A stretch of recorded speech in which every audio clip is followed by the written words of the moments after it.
ikkagi öelda Rolex viltu ja mereks saime. Ümber käisime.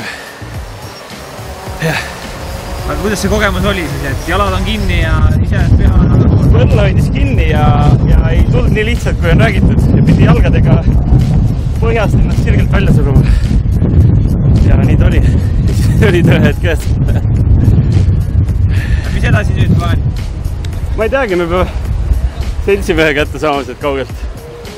Ja siis mõtleme. Ma tean, et temal on kuiv, ka lips on hea. Tal vast on kuiv, sest mul kaelast tuleb sisse kõik. Et vaatame, peab äkki riidud ära vahetama. Mõtleme, vaatame. Midagi vastu ei käinud? Muidugi. Lõpuni ikka võiduka? Muidugi, absoluutselt. Saun ootab? Saun ootab. Tohitu saab ju. Päevad.